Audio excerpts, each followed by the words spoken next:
Alors bonjour à tous, enchanté, on va se présenter assez rapidement avec Jade. Merci d'être venu.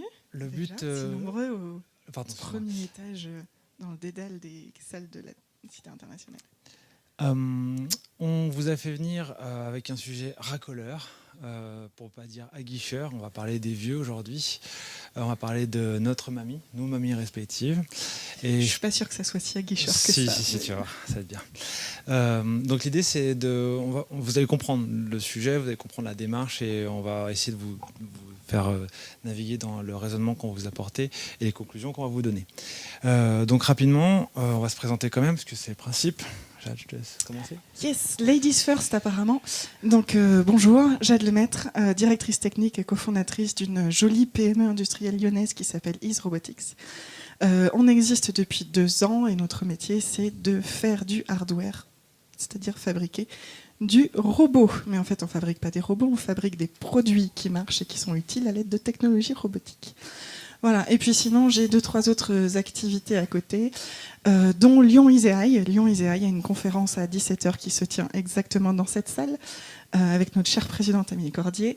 Et sinon, pour continuer à contribuer à l'écosystème et faire de la veille, je suis aussi experte évaluatrice à la Commission européenne, ce qui signifie que je continue et je dois être up-to-date sur toutes les problématiques R&D, ce qui m'aide aussi dans mon quotidien. Voilà. Et puis, Yann, qui es-tu ? Et moi, je suis dirigeant de NewQuest. Voilà, j'ai un plus petit pédigré, mais voilà. Mon quotidien étant de travailler sur les expériences digitales et les plateformes que nous concevons pour l'ensemble de nos clients. Alors, pour vous mettre un peu dans l'ambiance et dans le contexte, et le sujet qui nous anime tous, à savoir les vieux et notre grand-mère, pour bien situer, comme Jade l'évoquait tout à l'heure, donc Jade et son entreprise sont spécialisés dans le hardware, et nous-mêmes, nous sommes spécialisés dans le software. C'est pas plus mal parce qu'on se complète et c'est pour ça qu'on est là devant vous aujourd'hui. C'est l'objectif.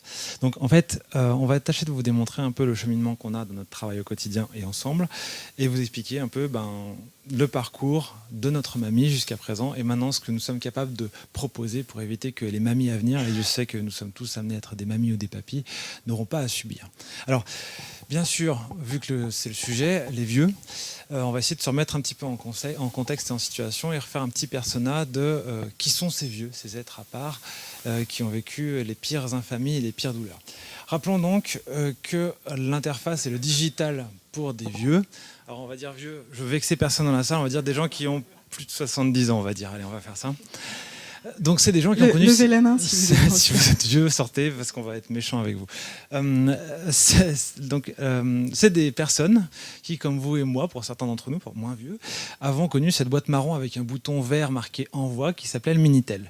L'expérience utilisateur pour ma mamie consistait à prendre un petit sablier d'1 minute pour très vite chercher dans les pages jaunes les coordonnées de son voisin ou très vite réserver son billet de train. Mais l'expérience utilisateur ultime pour ma mamie à l'époque, c'était le Minitel, parce qu'on était connecté à quelque chose qui était mieux qu'Internet selon le président de la République de l'époque et qui permettait d'avoir un service, une interaction avec une machine. Rappelons aussi que Rappelons que mamie devait se déplacer quand même jusqu'à la poste pour aller choper son Minitel. Oui, parce que les mamies qui avaient un Minitel chez elles étaient des mamies nantis, on est bien d'accord, voire particulièrement friquées. Bref, mamie a connu aussi différentes tailles, différents formats de télévision. Rappelons que donc si on prend une personne type, mamie type de 70 ans, c'est une mamie qui a connu les écrans cathodiques ronds, les écrans cathodiques carrés, les écrans cathodiques noirs et blancs, les écrans cathodiques en couleur, les écrans plats, les écrans plasma, les écrans LED, pour arriver aujourd'hui à un téléviseur ultra plat qui se confond avec son tableau et son photo frame pour les petits-enfants. Mais gardons en tête que ce sont toujours pareil des personnes qui ont vécu une expérience interface homme-machine, on va dire, écran, qui était assez primaire. Et du reste, rappelons aussi, je pense qu'on peut avoir une minute de silence pour toutes ces personnes qui ont souffert et qui ont fait des fiches Bristol pour leur mamie, qui ont eu au moins 5 ou 6 télécommandes. Je pense qu'on l'a tous fait, de faire une petite note explicative un dimanche, après avoir trop bu, un dimanche en famille, à refaire une note explicative. Mamie, si tu vas regarder Derrick sur France 3, tu appuies sur tel bouton, tu prends telle télécommande, tu actives son magnétoscope. Alors active bien le magnétoscope avant la télé, sinon ça ne marchera pas. Donc on a tous fait une petite fiche comme celle-ci pour expliquer à mamie comment marche la télé et comment marche son magnétoscope pour enregistrer Derrick, qui à l'époque c'était Antenne 2 ou FR3, c'était pas ça. Ou alors on est arrivé carrément à la méthode ultime en disant tu ne touches plus à ton téléviseur, arrête tout. appuie que sur la 1, que sur la 2 et terminé, on n'en parle plus. On parle de ces personnes âgées donc, qui ont déjà vécu un premier rebondissement très fort. Ils ont rencontré leurs petits-enfants. Et ces petits-enfants ont commencé à jouer à des choses qui sont beaucoup plus interactives, à savoir les consoles de jeux. Alors, on a tous vu des mamies jouer à la PlayStation, on a tous vu des mamies s'essayer au bowling sur la Wii, mais c'est cette période, et c'est au moment où les consoles de jeux sont apparues, qu'on a vu des vieux, encore une fois, des gens de plus de 70 ans, donc je ne vise personne dans la salle, des vieux qui ont commencé à interagir avec un écran, c'est-à-dire avoir un réflexe d'agissement, c'est-à-dire qu'avec un terminal, une manette, une console, un Wiimote, j'ai la capacité d'interagir avec ma forme digitale, avec mon écran. Donc là, ça a commencé à être intéressant parce que rappelons quand même que tout vieux qui se respecte est grognon, tout vieux qui respecte est allergique à la technologie, et tout vieux qui se respecte est quand même l'utilisateur lambda le plus difficile à convaincre et à faire adopter une technologie. Un support formidable est apparu pour la plupart des octogénaires, la tablette, l'iPad, qui était un des premiers écrans pour les personnes âgées, qui pour la première fois, au lieu d'avoir un terminal ou qu'on lui explique quelque chose, les personnes âgées n'avaient qu'une seule chose à faire, c'est toucher l'écran. Donc on a commencé à avoir une interaction, une interactivité pour les personnes âgées qui était beaucoup plus libre et beaucoup plus souple. D'ailleurs, la plupart des tablettes sont utilisées très souvent par des personnes âgées parce que c'était à mi-chemin entre... Vous savez, vous avez tous passé aussi cette session de alors là, tu mets ton CD AOL pour avoir Internet, tu cliques sur ton Windows 95, menu démarrer. Expliquer à une vieille de 70 ans qu'il faut appuyer sur le menu démarrer pour aller chercher ses mails, appuyer sur envoyer recevoir pour recevoir les photos des petits-enfants. Il faut fermer la fenêtre avec la souris aussi. Sur une croix qui ne ressemble à rien. Le sens littéral du terme, c'est compliqué parfois. C'est ça. Donc, on a eu au niveau technologique ce très gros cap qui a été passé, ce très gros gap technologique qui a été passé, parce que ces personnes âgées ont pu commencer à avoir une interaction très forte avec de la technologie, mais qui restait malgré tout, pour l'instant, à un stade passif. C'est-à-dire que je pose une question à la technologie me répond et m'apporte un service. C'est comme ça aussi qu'on a vu certains vieux faire du FaceTime, avec des cheveux violets ou pas, mais là, donc, on a vraiment commencé à voir que la plupart des personnes âgées, avec l'iPad, pour certains avec des smartphones, il y a des vieux un peu plus geeks que d'autres qui utilisent des smartphones, et pas des téléphones BIC, vous savez, jetables. Donc on a commencé à avoir chez les personnes âgées un comportement qui était très intéressant parce qu'en fait, souvent, quand vous regardez les nouvelles technologies, vous regardez deux types de catégories d'utilisateurs. Les très jeunes, les enfants, et je vous invite à prendre un enfant de 3 ans à l'heure actuelle, il va vouloir tâcher votre télé en appuyant sur l'écran alors que la télé n'est pas tactile. Et quand vous prenez... vouloir slider le magazine aussi. Ça, voilà. Ou alors changer les chaînes de Netflix en appuyant sur la télé, en défonçant les LED, c'est du vécu. Avec un feutre aussi, ça marche bien. C'est vrai, j'ai vécu ça aussi. Et sinon, vous voyez les personnes âgées, quand elles se comportent face à une interface digitale, les personnes âgées ont ce réflexe de dire j'interagis directement, j'ai une réaction avec l'interface digitale et je vais pouvoir faire quelque chose qui est beaucoup plus interactif et beaucoup plus ludique que ce que j'avais avant, parce qu'avant j'avais ma bonne vieille télécommande, mon Minitel, des choses qui n'étaient pas du tout ergonomiquement conçues pour cette cible-là. Ce qui est bien dommage, du coup, et c'est ce qui va nous amener à la présentation d'aujourd'hui, c'était un peu l'introduction, donc j'espère que vous avez apprécié ce cheminement des vieux, c'est que, en fait, dans ces 20 dernières années, voire ces 30 dernières années, on est face à une population de personnes âgées qui ont dû subir cette technologie et qui ont dû s'adapter à cette technologie. On parle quand même de personnes qui ont vécu au moins 4 ou 5, voire une bonne dizaine même de systèmes d'exploitation chez Microsoft, qui ont dû s'adapter à une connexion grandissante, à une capacité de débit grandissante, et qui ont dû s'adapter. Pendant ces 20-30 dernières années, c'est une population de personnes qui ont dû subir la technologie et s'adapter à la technologie. Aujourd'hui, ce qu'on fait, notre travail avec Jade, avec l'équipe de Jade et l'équipe de NewQuest notamment, c'est justement de faire en sorte que la technologie vienne à mamie, ne pose plus de difficultés à mamie et réfléchisse à la place de mamie. Alors, concrètement, si on parle d'un sujet aussi qu'on connaît tous, la bonne vieille borne SNCF. Je me rappelle encore des fois où j'ai dit à ma grand-mère qu'elle pouvait aller en gare acheter ses billets à une borne. La fois où je l'ai fait sur un ordinateur, déjà, blow her mind. Alors quand je suis allée en gare et que je lui ai montré une borne, bon, c'était compliqué. C'était compliqué d'avoir cet écran assez massif au fin fond de la gare, pas forcément visible, dans un coin sombre, pas hyper, comment dire, sécurisant. Moi, je l'appelle mémé, pour mémé. Du coup, nous, on a réfléchi à faire en sorte d'avoir, au lieu d'avoir mamie, et en fait, si ça marche avec mamie, ça marche avec tout le monde, au lieu d'avoir mamie qui doit aller au fond de la gare ou au fond du centre commercial pour chercher son information, que l'information, elle vienne à elle, et que l'information, elle soit pertinente, parce que c'est mamie, et parce qu'on est le matin, le midi ou le soir, et à tel endroit de la gare ou du centre commercial. Et du coup, c'est pour ça qu'on a créé Easy. Easy, pour nous, c'est la borne d'information réinventée. On lui met de la mobilité, on lui met de l'intelligence, on lui met au final les technologies robotiques pour que cette borne d'information soit plus performante. Et donc vous délivre la bonne information au bon endroit, au bon moment, dans le lieu qui en a besoin. Les lieux qui en ont besoin, ce sont plutôt des lieux qui sont assez vastes. Ce sont les gares, des aéroports, des centres commerciaux, des endroits où il y a un flux de personnes important et où ce flux de personnes important a en général toujours les mêmes questions à poser. Ah, je reviens. Pardon, je suis une mauvaise assistante. C'est pas grave. Si tu veux, je le fais moi-même. Je peux être ma propre assistante pour une fois. Et au final, donc, ces questions, elles sont toujours les mêmes. Typiquement, 50% des questions qu'on pose au personnel d'accueil, c'est toujours la même, c'est où sont les toilettes? Et le robot, lui, il ne vous juge pas quand vous demandez où sont les toilettes. Contrairement à un humain qui peut vous imaginer en train d'aller aux toilettes. Ça, c'est moyen. Mamie, elle aime pas trop ça. Mamie, elle a un petit peu de pudeur, elle n'a pas trop envie de demander ce type de questions. Voilà. Et du coup, on s'est dit, il nous fallait un robot qui puisse aller dans des grands espaces et qui ne tombe pas sur Mamie. Donc un robot qui soit grand, qui soit stable, avec un grand écran pour que Mamie, elle n'ait pas besoin de se pencher pour regarder l'écran. Ou plutôt de lever les yeux pour regarder l'écran aussi. Ça marche. Donc si ça marche pour Mamie, ça marche avec plein de catégories de personnes. Ça marche avec les enfants, ça marche avec les personnes qui sont en fauteuil, ça marche avec les adultes. Même les adultes qui, comme moi, sont un peu grands, ça marche aussi.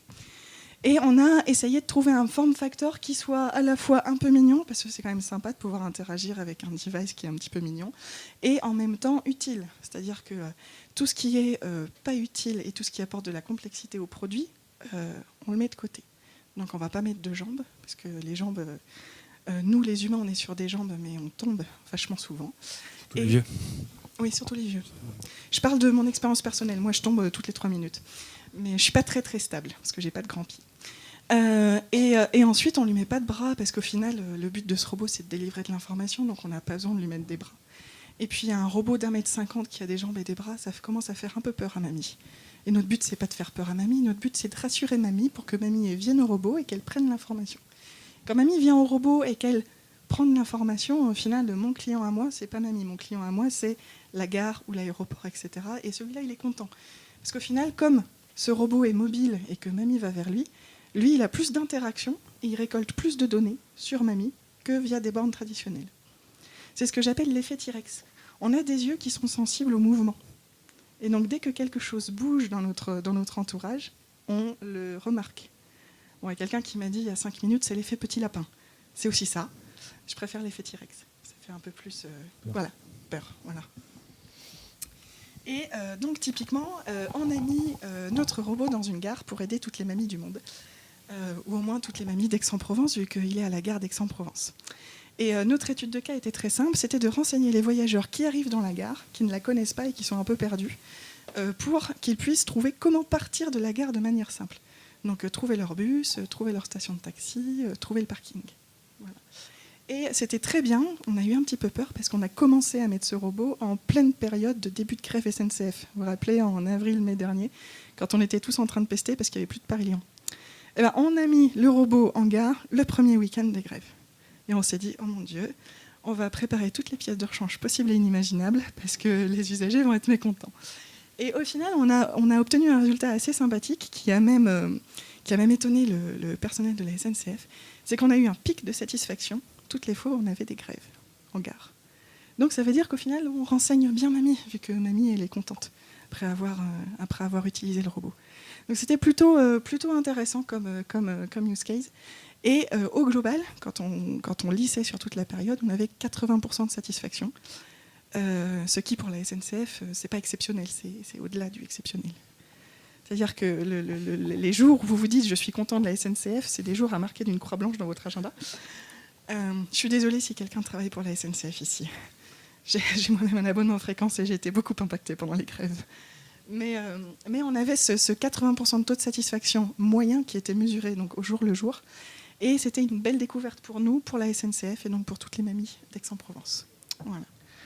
Donc, nous, au final, on était parti d'un postulat assez simple qui était on va mettre de la mobilité et de la robotique dans une borne parce qu'en fait, c'est ce qu'on a envie de faire, on a trouvé le besoin. Et c'est dans notre ADN, au final. Et avec tous les différents cas d'usage qu'on a fait avec plusieurs entreprises, plusieurs grands comptes, on arrive à des chiffres qui sont pour nous assez surprenants, tellement ils sont pour nous et pour nos clients plutôt surprenants. Le côté on arrive à faire 20 fois plus d'interactions qu'un écran classique. Au final, pourquoi ? Parce qu'on est mobile et parce qu'on va voir la personne là où elle a besoin de son information. On n'est pas un écran statique qui est remisé au fond d'une gare ou bien d'un centre co. Quand on est affilié, quand on a une application qui permet d'acheter des biens ou des services, on a une augmentation de 20% du panier. Pourquoi ? Parce qu'on est aussi en frontal avec beaucoup plus d'utilisateurs. Et ce 80% de taux de satisfaction qui, nous, fait partie de nos fiertés en interne. Voilà. Mais au final, la valeur ajoutée de Easy, elle n'est pas seulement grâce au hardware qui fait qu'il est mobile et il capte plus d'utilisateurs, il est grâce au software. Le software, c'est ce qui permet de le personnaliser, c'est ce qui permet de l'intégrer dans la problématique du client. Et c'est pourquoi, toujours, on est devant vous. C'est pour ça qu'on y travaille.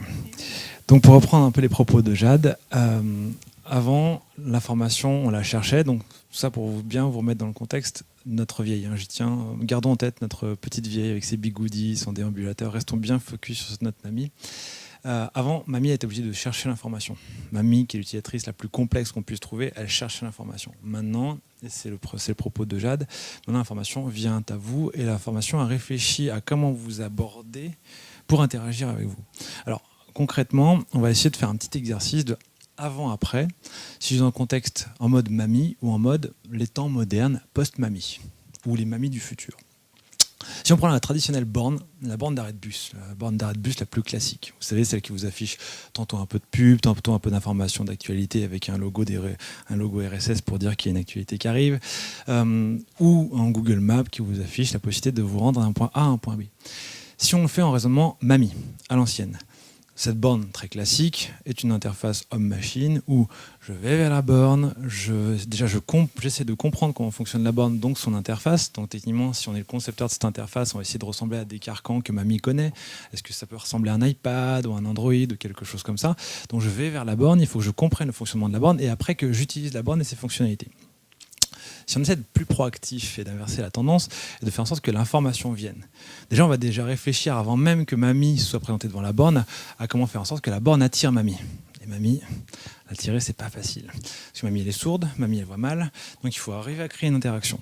Donc l'utilisateur le plus complexe à attirer, déjà, il faut que la borne ait cette capacité à dégager quelque chose. Donc là, s'il y a des graphistes dans la salle, ils vont dire un petit économiseur d'écran sympa, tout chez moi, des choses comme ça. C'est la première étape. La deuxième étape, c'est que on va proposer à mamie de l'information qui est déjà proactive par rapport au contexte qui se trouve. Alors, l'intérêt d'un robot comme Easy, par exemple, ou d'autres robots, c'est que c'est bardé de capteurs. Donc, effectivement, c'est une borne interactive qui permet d'interagir avec, mais qui aussi... Qui aura repéré mamie. Qui a des sonars, qui a des lasers, qui a une capacité à voir son environnement et à comprendre et percevoir son environnement. Et on est tous bien placés pour savoir qu'il y a deux questions qui hantent mamie chaque jour. La première, c'est de savoir si vous avez bien mangé. La deuxième, c'est de savoir si, oui ou non, il va pleuvoir demain, comme nous tous. La première information, le premier facteur environnemental, c'est la météo. On se pose tous la question, très généralement, de est-ce qu'il va faire beau demain ou pas. Cette information, elle est très largement accessible, elle est même publique. Techniquement, si on réfléchit à une borne plus originale qui est là pour faciliter le tir à mamie. Mamie, elle est sous son préau, elle attend son bus, et la borne, elle sait qu'il pleut. Alors déjà, plusieurs possibilités. On peut lui l'exposer de la luminothérapie, mamie, comme ça, elle prend un peu de vitamine D, elle est contente. Mais surtout, on va peut-être proposer à mamie en l'alertant. Attention, le réseau de bus est plus lent parce qu'il pleut ou parce qu'il neige. On vient de Chambéry, je peux vous garantir que le réseau Stack, quand il neige, les bus, en général, ils sont pas toujours à l'heure. Donc on va prévenir mamie, on va alerter l'utilisateur en disant que, attention, il y a un critère d'entrée qu'on a, et qu'on n'utilisait pas avant, qui est la météo. Donc le résultat et l'information affichée par la borne est déjà proactive, dans le sens où l'information que la borne fournit n'est pas l'information statique qu'on avait auparavant, mais une information dynamique qui s'adapte en fonction du contexte et de l'environnement. Et là, je ne parle que de la météo. Imaginons que mamie, comme pour un robot comme Easy, on ait reconnu son visage, on interagit avec elle, ou qu'elle ait une interaction progressive avec l'application. On peut aller bien au-delà de l'application statique qui dit je cherche une information et l'information m'est fournie. On va essayer, quand on va faire de l'interface digitale et de l'expérience, de faire en sorte que l'interface digitale prenne les devants et fasse la démarche de se rapprocher de mamie. Si par exemple mamie s'identifie avec sa carte de bus, parce que dans beaucoup de cartes de bus à Lyon comme ailleurs, on a des puces NFC, les trajets quotidiens sont stockés, typiquement. Et donc, Easy ou n'importe quelle autre borne intelligente ou robot intelligent pourra aussi dire à mamie, attention, ta correspondance aura aussi pris du retard à cause des intempéries. Veux-tu plutôt prendre un autre trajet que ton trajet habituel quotidien? Ou un cas concret qu'on a pu constater, notamment à l'Office du tourisme d'Aix-les-Bains, c'est qu'il y a beaucoup de vues à Aix-les-Bains, j'insiste, c'est les termes.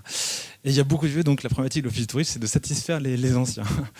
La problématique, c'est que par exemple, souvent, les personnes âgées prennent toujours le même réseau de bus, toujours le même parcours, et on leur a conçu un outil, un chatbot, et oui, paradoxalement, parce que les anciens utilisent quoi? Des tablettes et Facebook, c'est les seuls moyens de voir leurs petits-enfants, techniquement. On a créé des chatbots qui permettent, et des chatbots Facebook et SMS, qui vont être capables de renseigner ces personnes âgées en disant « Attention, ton bus va pas tarder, tu es au 6e étage sans ascenseur, c'est maintenant que tu dois descendre, tu ne veux pas rater ton bus. » Donc on crée une information que la personne ne souhaitait pas en amont, enfin n'avait pas pensé à aller chercher, solliciter, mais qu'on va lui fournir automatiquement avec de la captation d'informations en environnement. Un autre exemple très concret. Alors on n'est pas trop nombreux, donc si vous avez l'occasion de venir à NewQuest, vous êtes les bienvenus. Attention, il n'y a qu'un seul ascenseur, donc ça prendra un peu de temps pour monter à l'étage. On a à l'accueil de NewQuest une borne, à peu près, une borne, un écran qui permet de dire merci cher client de nous avoir sélectionné, bienvenue à NewQuest, vous pouvez vous authentifier, préciser à la personne qui doit vous recevoir que vous êtes arrivé. Donc un écran qui affiche bienvenue à NewQuest et puis bienvenue cher client si on l'a personnalisé. Le problème c'est que ça reste un écran. Un écran qui est statique, qui ne bouge pas et qui, en gros, c'est pareil. Si le client il vient d'arriver à l'accueil ou le client ou l'invité vient d'arriver à l'accueil, s'il n'a pas le réflexe d'aller vers l'écran, de voir comment créer une interface, une interaction, en général, on s'est rendu compte que cette borne, on s'était enquiquiné à faire un bel outil, mais personne ne s'en servait. Pourquoi? Parce qu'en fait, quand on est à l'accueil d'un bâtiment, on n'a pas ce réflexe d'aller forcément toucher une borne. En plus, il y a du géant qui passe.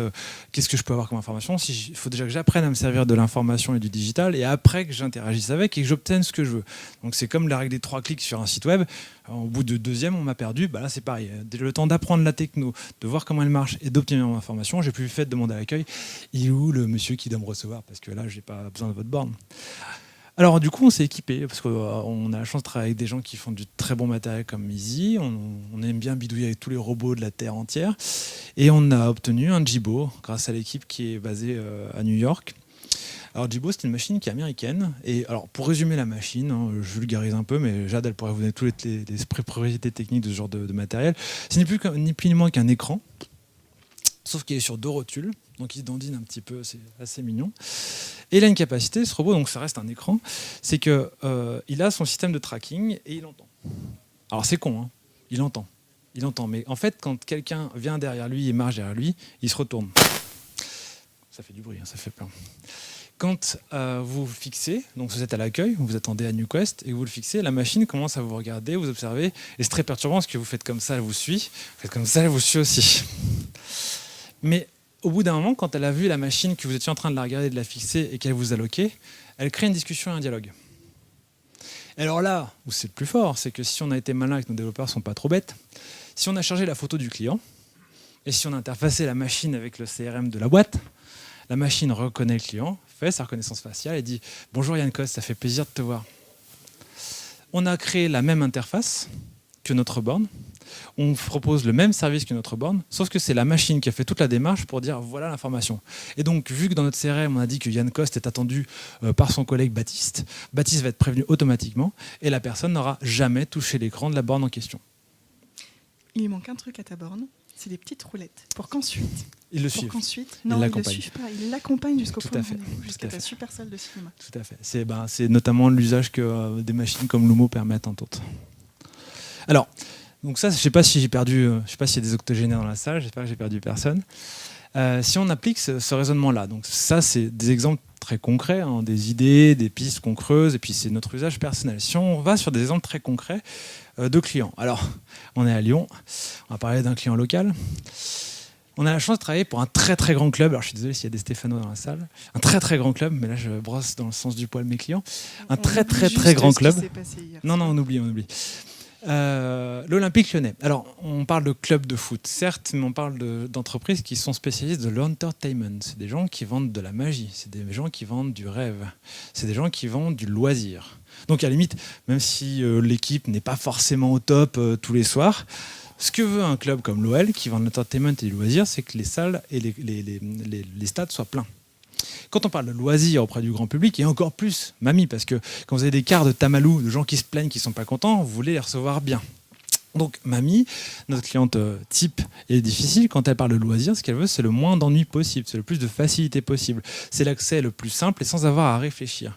Donc l'entertainment, c'est la place idéale pour réfléchir à ce genre d'interaction qui consiste à dire, alors un fonctionnement normal à l'ancienne, à Mamie avec ses télécommandes, consiste à dire, Mamie, tu vas sur le site internet, tu commandes ton maillot parce que tu es fan, tu prends ta chemise et tu prends ton écharpe parce que tu es fan, tu achètes aussi ta bière parce que Mamie boit beaucoup de bière, tu fais tout ton processus et tu achètes tes billets.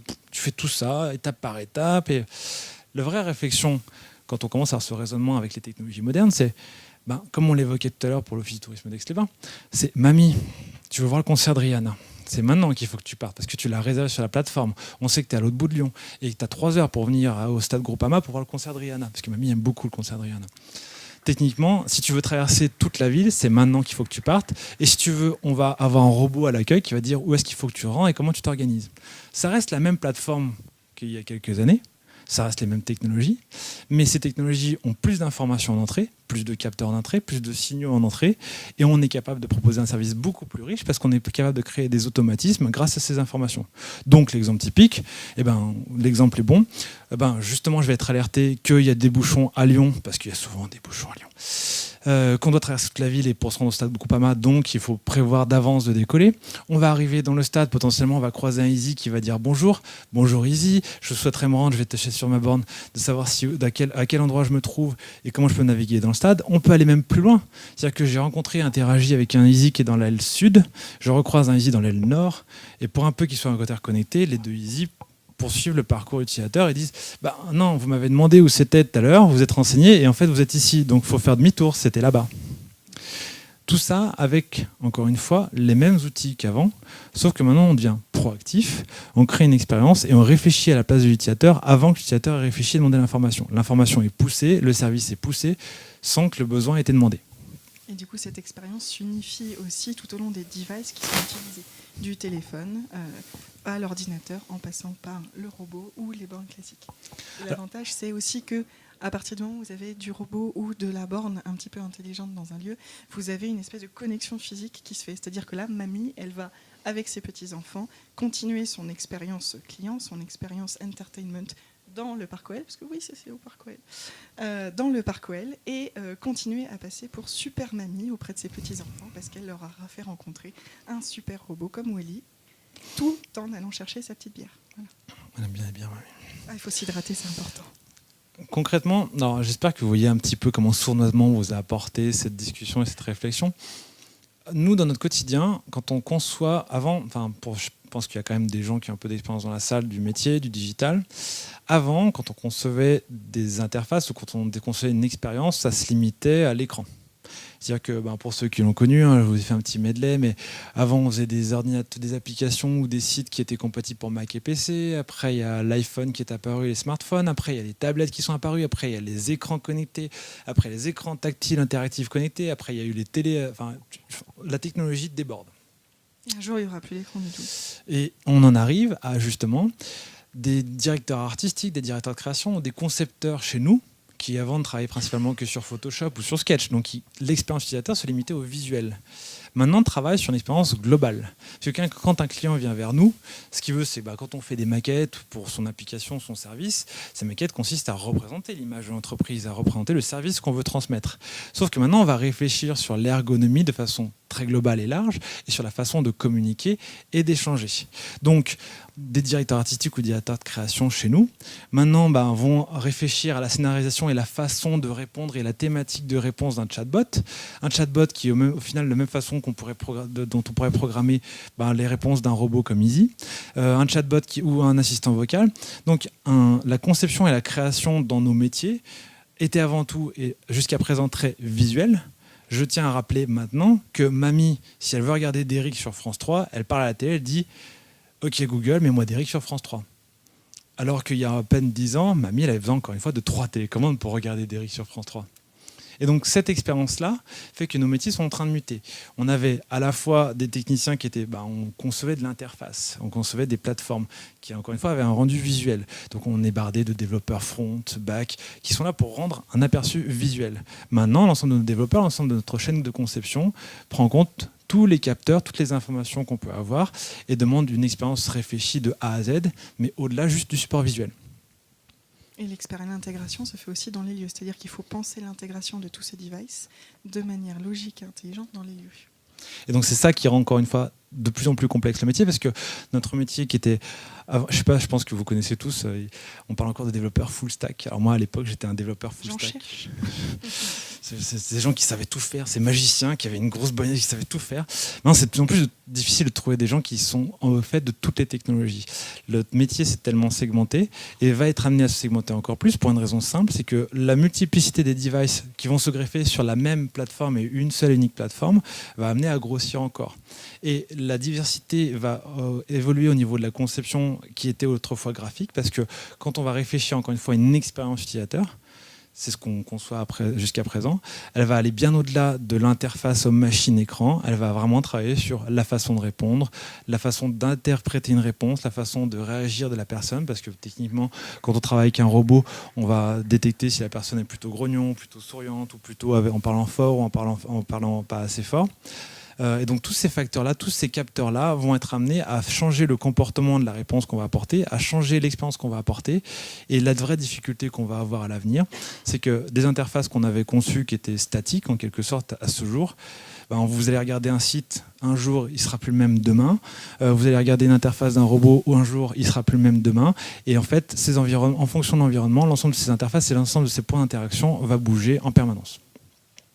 Ce qui va rendre encore pas mal de travail à toutes nos équipes et qui va être sympa dans les années à venir. Et qui surtout va super bien intéresser mamie, ses enfants, ses petits-enfants et ses arrière-petits-enfants. Voilà. Arrière-petits-enfants qui bosseront chez nous. Et qui seront des futurs vieux. Voilà. Est-ce que vous avez des questions ? Est-ce que ce raisonnement et cette approche, cette démonstration de la joie d'être vieux vous a convaincu ? Est-ce qu'on peut préciser certaines choses qui vous auraient semblé... Alors on va squeezer direct la première question parce que c'est la plus difficile à poser. Je propose que vous posiez donc une deuxième question directement. Ouais, tout à fait. Oui. Quelle est votre vision de l'évolution que vous avez présentée dans 5 ans ? Pour nous, c'est immédiat. C'est-à-dire que à l'heure actuelle, les demandes qu'on a, nous on travaille... C'est très marketing, hein. Mais nous, ce qu'on conçoit, c'est des expériences globales. C'est-à-dire que jusqu'à présent, on concevait, je caricature vraiment, des acteurs comme nous, on va aller concevoir une plateforme web digitale qui allait sur des navigateurs, peut-être une application, peut-être un service qui a été connecté. Maintenant, on a vraiment une demande complète des clients qui demandent d'utiliser en plus des médias qui ne sont pas si récents que ça, quoi, du NFC, de la détection, du passage, etc. Mais qui demandent de greffer ça sur une base de données centrale. Parce que bien sûr, les clients sont dopés à big data, croisement de données, ils entendent tous les termes marketing, donc on entend partout. Donc ça, pour nous, ça c'est le quotidien. Le seul changement qui peut arriver dans les 5 prochaines années, c'est qu'il y a une technologie qui dépasse l'autre. Les assistants vocaux, par exemple, c'est toujours le débat. Si vous discutez autour de la table, c'est pire que... C'est une discussion du dimanche où tout le monde s'étrangle. Vous parlez politique, vous parlez assistants vocaux. Non, je suis plus Google, non, je suis plus Apple, non, je suis plus machin, etc. Donc, il y a forcément encore un choix technologique qui va intervenir et un arbitrage à ce niveau-là. Un peu comme du jour au lendemain, Apple est arrivé et BlackBerry a porté le deuil. Donc, c'est ça qui va sans doute arriver, ou un peu comme on l'a vécu avec Flash, parce que rappelons qu'il y a encore des gens, peut-être dans la salle, qui faisaient du Flash. Voilà, ils portent le deuil aussi. Donc techniquement, ça c'est l'actualité du moment, c'est l'instant fort du moment, mais avec c'est l'évolution qu'on va avoir dans les 5 ans, c'est effectivement l'augmentation des terminaux, la diversification des terminaux. Quand on voit des entreprises comme Ease qui a un seul robot, mais qui a une capacité technologique qui est très forte, quand on voit les autres acteurs de robotique, ils ont tous une capacité de création et de hardware qui a quasiment plus de limites, et ce qui fait que nous, au niveau soft, on n'en a même plus du tout. Donc c'est vraiment le démarrage. Le seul truc qui va changer dans les 5 ans aussi, c'est qu'à force d'entendre ça au journal de Jean-Pierre Pernaut au 13h, les gens vont vraiment passer ce cap et vraiment, entre guillemets, se laisser guider. Donc après, tout le débat sociétal sera de savoir si les gens sont bêtes ou pas, parce que du coup, ils n'auront plus à réfléchir. Mais pour le coup, notre travail est déjà ça, c'est-à-dire que notre boulot est de réfléchir à la place de nos clients 2 coups d'avance pour pas qu'ils aient à interagir sur l'interface le moins possible, du moins. Je voulais terminer par ce que tu as dit. Pour moi, dans 5 ans, les gens n'auront même plus l'impression d'aller demander une information. On va vraiment vers de l'ultra-personnalisation de l'information. C'est-à-dire que prendre toutes les données de l'environnement autour de la personne, savoir capter ses devices, savoir capter qui elle est, et pouvoir vraiment lui fournir la bonne information sans même qu'elle ait l'impression de l'avoir demandé. On est vraiment là-dessus. Et on est surtout sur avoir une famille de produits augmentés par la technologie qui se complètent de manière intelligente. C'est-à-dire je vais acheter ma bière sur Easy, bien au final ma bière va m'attendre à côté de ma place de football parce que Easy aura prévenu le robot livreur qui sera allé chercher la bière et qui l'aura apportée à mamie. Voilà. On est vraiment sur un parcours en anglais on dit seamless, sans même que le client l'ait en tête et à le penser. Et nous, c'est la grande réflexion qu'on doit mener, parce qu'on doit être en amont de cette réflexion-là, et on doit se préparer pour les 5, 10, 15 ans à venir. Du taf. Ah ben heureusement. Sinon, on ne serait pas là. Une question d'actu, comme ça, comment vous gérez tout ce qui est consent user, RGPD? Oui, je vous ai pas rebondi en me tirant une balle dans le pied en disant, et là, Non. Eh ben, RGPD, c'est un vrai problème. Enfin, c'est un vrai problème. Non, pardon, j'ai pas dit ça. J'ai jamais dit ça. RGPD, c'est bien. On peut couper ça au montage. C'est possible. Merci. Non, alors c'est un vrai problème. C'est une vraie contrainte, pardon. Voilà. Non, alors le souci, c'est que. C'est la contrainte qui doit nous rendre créatifs. Pour reprendre ce que dit Jade, on le voit très bien dans. Parlons d'emailing. Emailing, la première cible, la première victime d'RGPD. Parlons d'emailing. L'emailing, il y a 2 choses qui sont entre guillemets bloquantes depuis qu'il y a RGPD au niveau de l'emailing. Le profilage, le comportement utilisateur et toute la data qu'on a retenue sur l'utilisateur. Après, ce qui va être intéressant, c'est on peut avoir l'information utilisateur sous son consentement et puis d'autres informations d'environnement. L'exemple typique, c'est que si on prend un autre sujet, Ease, par exemple, est capable, pourrait faire de la reconnaissance faciale comme Jibo chez nous fait de la reconnaissance faciale. Par contre, on se limite à ne pas le faire. Maintenant, si on prend de la newsletter, notre exemple de newsletter, on peut très bien personnaliser une newsletter et l'adapter au contexte environnemental. Si je reprends ma météo, en ce moment, il fait chaud, il fait froid, il y a de la neige à Chambéry. On peut totalement faire en sorte qu'une newsletter, avec un peu d'automation, s'adapte en fonction de l'environnement pour donner l'impression à l'utilisateur qu'elle est délivrée uniquement pour lui et spécialement pour lui, parce que juste la newsletter va s'adapter à la météo de Chambéry. Donc, il y a encore beaucoup de liberté dans le sens où il y a beaucoup d'informations qui nous entourent, beaucoup de données qui nous entourent. L'exemple qu'on donnait pour l'OL, je veux dire, ça n'a rien à voir avec le RGPD de connaître le trafic urbain. Si oui ou non, je peux aller me rendre de façon simple d'un point A à un point B, parce que j'ai au final déclaré juste que j'habitais à cet endroit-là. Mais j'ai consenti à donner que j'allais habiter à cet endroit-là. Donc la météo, le trafic, les manifestations, tout ce qui est les capteurs LoRa, parce que rappelons que si on parle de la smart grid et qu'on parle des villes connectées intelligentes, on est entouré de capteurs qui me permettent de donner de l'information qui est très riche et qui peut déclencher des choses sans forcément avoir un déclaratif RGPD. Après, effectivement, quand on va aller plus loin, l'exemple que Jade donnait tout à l'heure avec le capteur NFC, parce que mamie a ça dans son petit truc et puis on a détecté, là effectivement, il y a des problématiques, de tracking, 2 d'identification, parce qu'effectivement, même si je trouve ça très sexy en tant que développeur de dire que je mets une batterie de Easy dans le stade de Lyon qui vont être capables de répondre alors que vous en avez croisé un et l'autre peut répondre, ça me fait quand même grave flipper parce que j'ai des caméras qui m'ont regardé et qui m'ont reconnu d'un point A à un point B. Mais si on regarde bien, c'est juste qu'on a traqué ton téléphone. Voilà. Mais si on regarde bien, au final, ce genre d'interface existe déjà. Des caméras de sécurité, il y en a partout. Donc ça aussi, c'est pour répondre à la question précédente, c'est qu'aussi il va sans doute avoir des mutations au niveau réglementaire. On l'a vécu à RGPD parce qu'il y a une espèce de flash de gens qui ont, toutes les commissions possibles et imaginables, on s'est rendu compte, mais dis donc, il y a des gros acteurs qui ont plein de données super confidentielles sur la Terre entière. Et donc du coup, ça a créé RGPD.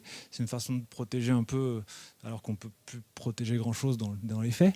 Mais techniquement, il va y avoir forcément aussi une régulation à ce niveau-là, parce qu'un autre débat que pour l'instant, personne n'a vraiment commencé à en parler, on parle de RGPD. Enfin, si on parle d'Echo, de Google Home ou de HomePod, c'est quand même des machines qui vous écoutent en permanence. Et je ne parle même pas des Siri qu'on a tous dans la poche. Si on fait 1, 2, 3, 10 Siri, vous allez voir le nombre de téléphones qui démarrent. Donc, et ça, ce n'est pas sous le coup de RGPD. Il n'y a rien, il y a un vide juridique là-dessus. Par contre, du jour au lendemain où beaucoup de machines sont attentifs à notre réaction pour prévoir le fonctionnement, là, on va rentrer dans des débats d'idées parce qu'on frôle la notion de conscience et d'attention qu'on a vis-à-vis d'autrui. Et là, c'est un vrai débat philosophique plus que juridique même. après, il est possible quand même de faire de chouettes expériences sans se soumettre sous la coupe de la RGPD. Typiquement, nous, on a la problématique de la reconnaissance faciale. Comment est-ce qu'on fait ? Le robot reconnaît un visage. En fait, tant que ce visage n'est pas rattaché à une information confidentielle de la personne, on n'a pas de problématique. Donc, au final, on fait ce traitement du visage. Ok, on a cette photo de mamie devant nous. En fait, c'est une personne âgée, féminine, de plus de 70 ans, qui vient d'arriver aujourd'hui à 15h42 devant le robot. Et on ne stocke pas cette image, on stocke les informations brutes. Et ensuite, suivant l'expérience client, à un moment donné, mamie va vouloir aller plus loin, peut-être commander sa bière. Mais dans ce cas-là, elle va donner elle-même, et elle va donner son acceptation des informations qu'elle va délivrer. Donc de son adresse email ou alors tout simplement de la carte de fidélité OL qu'elle va scanner sur le robot avec les informations dedans. Et elle aura accepté légalement, avant, en créant sa carte OL, d'avoir ces informations à l'intérieur de cette carte.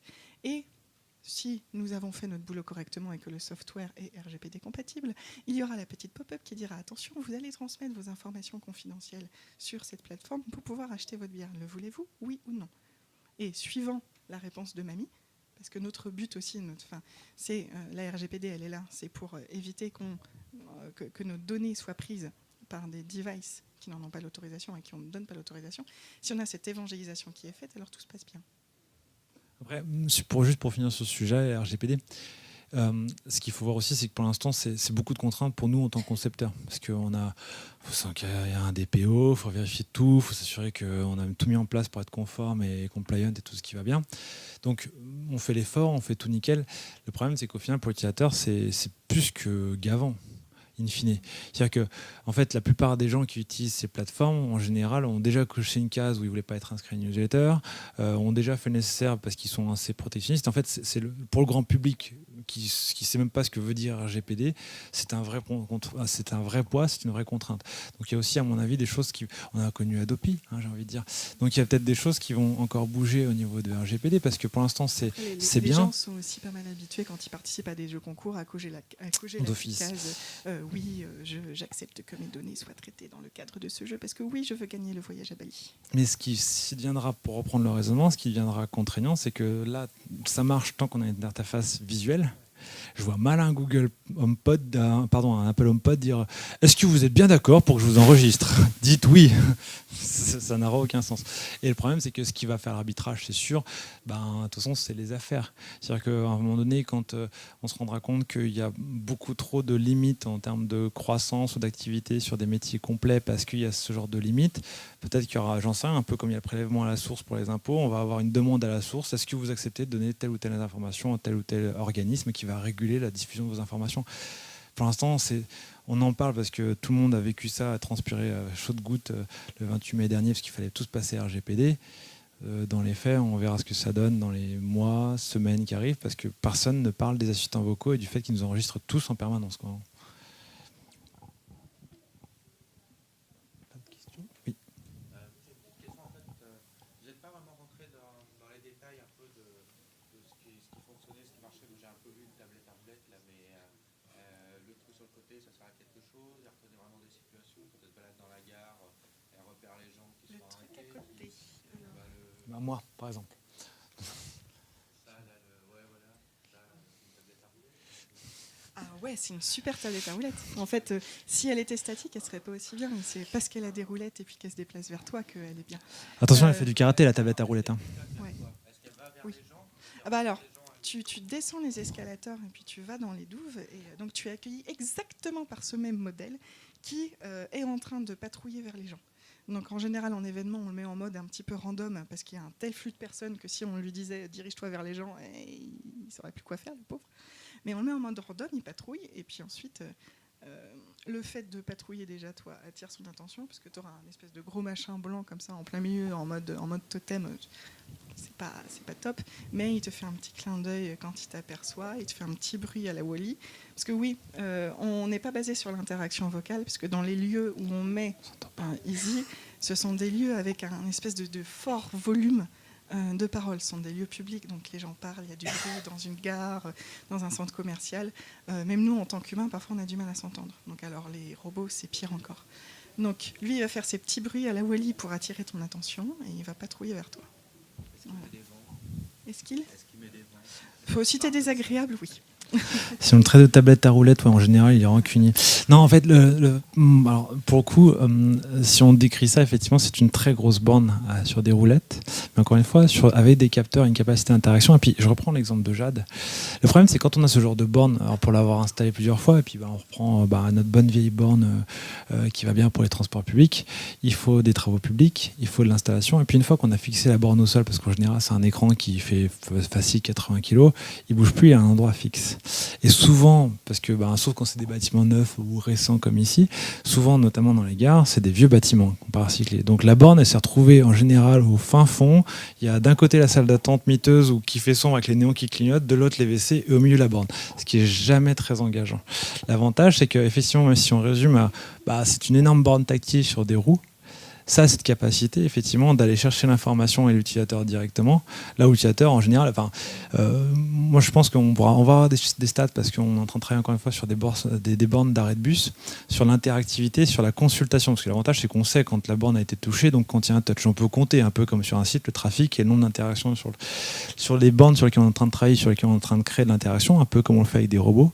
Je pense qu'on aura des chiffres, on reviendra l'année prochaine, on aura des chiffres très intéressants comme ceux que Jade a montré, pour montrer à quel point la différence entre une interface qui est passive et une interface qui interagit, interpelle ou se déplace, je pense qu'on aura des statistiques aussi bonnes que celles que l'équipe de Ease a avec Easy.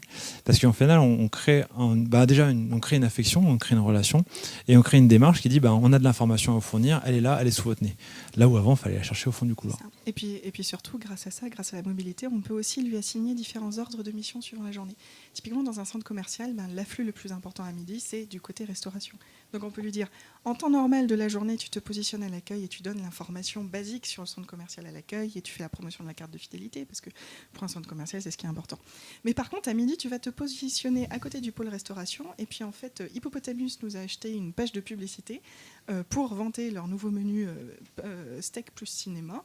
Et en fait, c'est ça que tu vas acheter, affiché sur ton écran, de midi à 14h. Donc tu patrouilles du côté du pôle restauration et tu rediriges les gens vers l'annonceur qui en fait a payé Easy en faisant payer sa page de publicité. Et on peut même faire en sorte que la pub n'apparaisse plus s'il n'y a plus de steak et Hippopotamus. Ah, ce serait pas mal. Ça serait pas mal. Si tu nous ouvres le service Hippopotamus. Le service du steak Hippopotamus. Notre question ? Ça vous a calmé, mamie, hein. Non, mais c'est l'heure de la sieste. Non, mais alors là, du coup, est-ce que c'est l'heure de Derrick ou de Rex ? Non, c'est autre chose. Ah, si, une question.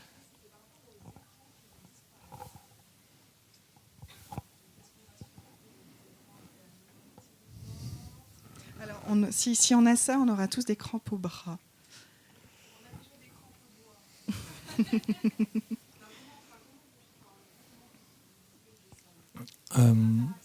Immédiatement là, si on parle un peu qu'est-ce qui se passe dans les 5 ans, allez, on va faire un pari, observons ce qui va se passer avec les écrans souples. Avant même de parler d'hologrammes, parce qu'il y a des technologies holographiques, avec des miroirs de la réflexion ou des hélices holographiques, il y a beaucoup de choses qui existent en termes de différenciation d'écran. Attendons de voir ce que Samsung prépare, parce qu'ils font des effets d'annonce, des faux buzz, etc. Attendons de voir ce que donne un écran souple. Si un écran souple, ça change tout. Un écran souple, si on regarde les terminaux qu'on a actuellement, ça veut dire qu'on peut miniaturiser, qu'on peut plier, qu'on peut avoir une interaction différente, qu'on peut avoir sur un bureau que ces fenêtres-là deviennent des écrans, donc vos systèmes d'affichage sont plus les mêmes. Si on a des vrais écrans souples qui fonctionnent, n'importe quelle vitre devient une borne. Donc, parce que qui disent écran souple d'affichage peut aussi de dire écran souple tactile, parce que ce sera le cas chez Samsung.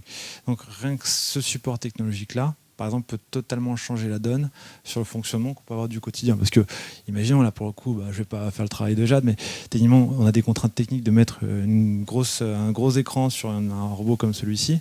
Techniquement, qu'est-ce qui empêche de dire que demain, ce ne sera pas un cylindre avec un écran périphérique et qui ne sera pas lourd? Parce qu'actuellement, on peut avoir des écrans arrondis, des souples, mais c'est des écrans LED, mais qui n'ont pas la souplesse qu'on commence à voir chez LG et chez Samsung.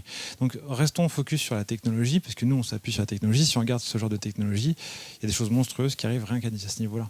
Donc après, quand on regarde le fonctionnement global des médias et du hardware, quoi qu'il arrive, on garde des écrans. Parce qu'en fait, déjà on a une notion de perception et que le sens visuel est un des premiers qu'on utilise au quotidien. Donc il y aura toujours des écrans. Après, est-ce qu'ils vont se diversifier, se miniaturiser, être en réalité augmentée, projetée, parce qu'on parle aussi beaucoup des lunettes, des HoloLens. On fait partie de ces entreprises qui vont acheter des Google Glass et qui regrettent notre dépense. Donc on l'a mis dans un musée, en fait. On s'en sert pas, c'est décoratif, c'est sympa, les gosses jouent avec. Google Glass est arrivé 10 ans avant le marché Google Glass. Google Glass, ça arrivait trop cher et trop cher. Donc techniquement, il y a forcément, mais par exemple un Google Glass ou même les HoloLens, ça reste une projection visuelle. Donc on va avoir un croisement de tout ça, de l'assistant vocal, de l'écran d'affichage. Ça restera toujours de la vidéo, du son, mais par contre sur des projections, des affichages qui seront différents. Et moi, pour le coup, gardons deux choses à l'esprit.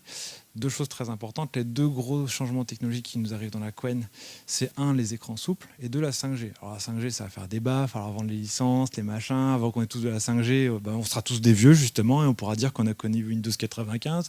Donc il y a encore une marche avant qu'il y ait de la 5G, mais le simple fait d'avoir du débit 5G, quand on voit ce qu'on est capable de faire déjà avec de la 4G, offre des opportunités monstrueuses, justement sur la double projection, faire de l'holographie. Il y a des choses qui sont très très poussées avec de la 5G.